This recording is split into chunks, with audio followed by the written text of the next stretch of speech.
Mga balita nationwide. Ito namang prayer rally na gaganapin sa Davao City bukas, pinaghahandaan na mula sa Brigada News FM Davao, Brigada Julius Pacot, ibrigada mo! Brigada Live Report. Puspusan na ang paghahanda para sa gaganaping Pray for the Philippines Rally bukas dito sa Davao City.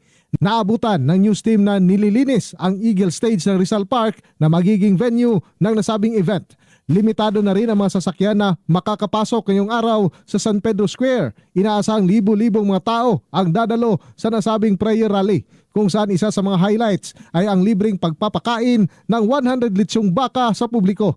Naglabas na rin ang abiso ang City Transport and Traffic Management Office o CTTMO para sa mga siradong kalsada sa Davao City para sa nasabing aktibidad. Nasa 300 naman na mga kapulisan ang i-deploy ng Davao City Police Office o DCPO upang magbantay sa seguridad.